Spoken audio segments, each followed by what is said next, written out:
Hello,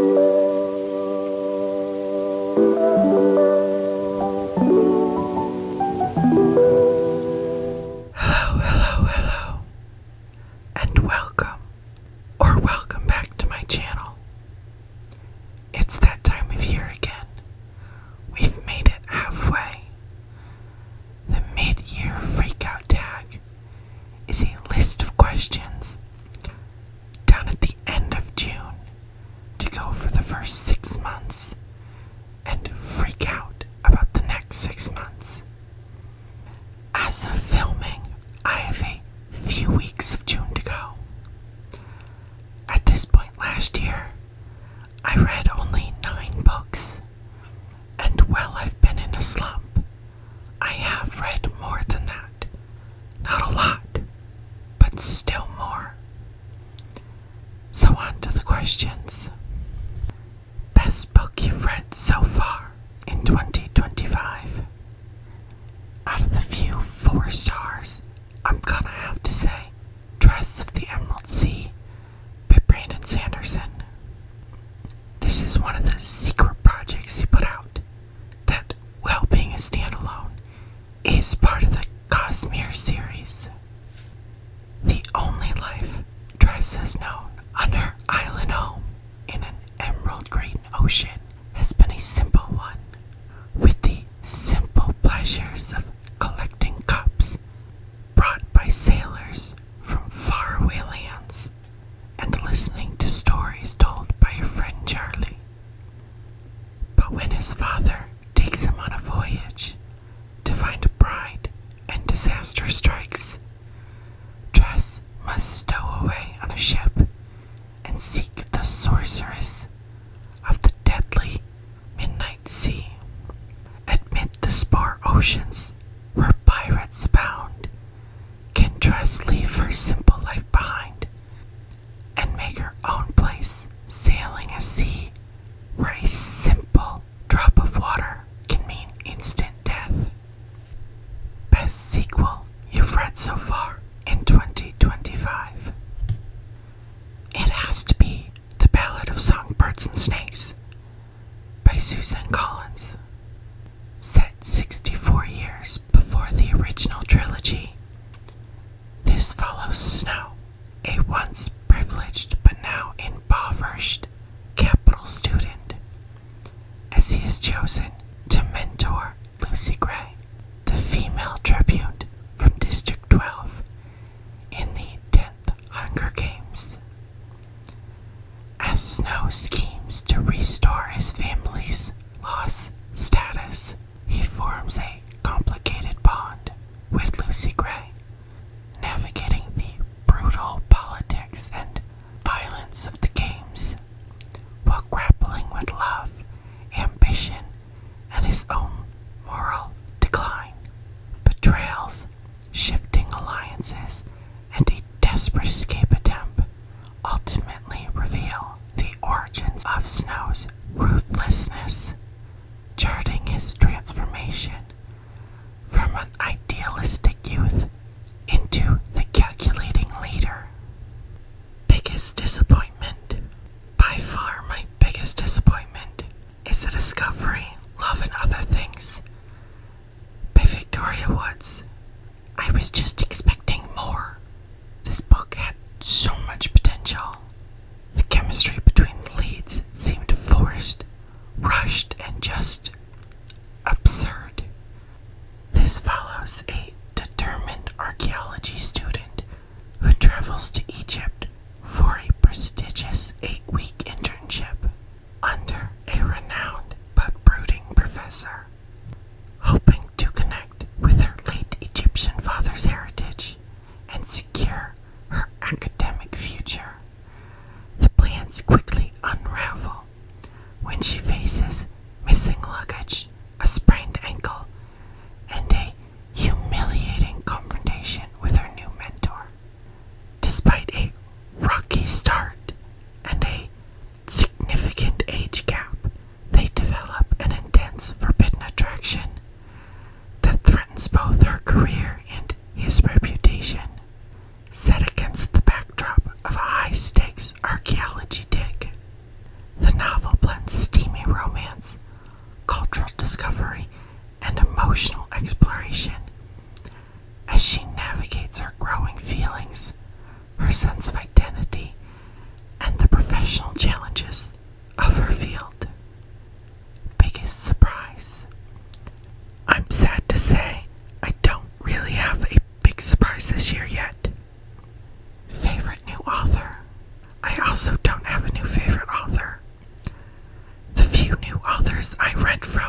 was a disappointing low 3-star.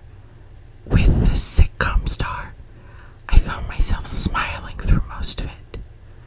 The characters were charming, the banter sparkled, and the story left me genuinely happy. Adrian's ordinary life takes an unexpected turn when he runs into his childhood crush, Maddie, the co-creator and star of Canada's hit sitcom Choose Restaurant. Their accidental reunion, complete with a spilled boba tea, sparks a connection that leads Adrian to help Maddie unwind from her hectic celebrity life. As their attraction grows, Adrian finds himself falling for Maddie, but he can't help but wonder if a regular guy like him can truly fit into the world of a sitcom star. Most beautiful book you've bought so far this year. This has to go to A Love Song for Ricky Wilde by Tia Williams. The cover is so gorgeous. Ricky Wilde, the free-spirited and artistic daughter of a powerful Atlanta family, escapes her prescripted life to pursue her dreams of opening a flower shop in Harlem. Renting a brownstone, she is swept into the vibrant present-day neighborhood where echoes of the Harlem Renaissance still linger. One fateful February evening, she meets a mysterious stranger with a secret and a century-old curse.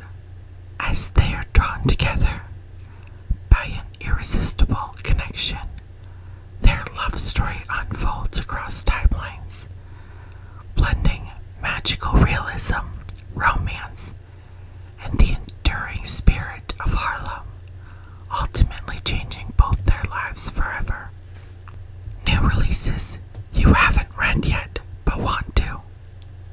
A list of new releases I would like to read are First Time Caller by B.K. Barson, Dead End by Allie Hazelwood, Sunrise on the Reaping by Susan Collins, and The Assassin's Guide to Babysitting by Natalie C. Parker. Most anticipated release for the second half of the year. Some things coming up that I would like to read are The Cuffing Game by Lila Lee, Brigands and Bread Knives by Travis Baldry, Good Spirits by B.K. Barson, and In My Hockey Era by Kendall Ryan. What books do you need to read by the end of the year? Well, I still haven't read anything in the Something Strange and Deadly series by Susan Dennard and the Gold Seer trilogy by Ray Carson that I talked about last year. I would also like to finish the Hunger Games series by Susan Collins and the Choose Restaurant series by Jackie Lau. Well, once again, this video may have been short, but that was my mid-ish year freakout. I hope you enjoyed this video. Let me know any of your answers to any of the questions. I'll have them down below.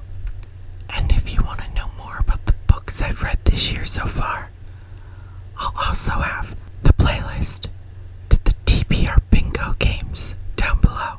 The next one is coming out next week, so come back for that.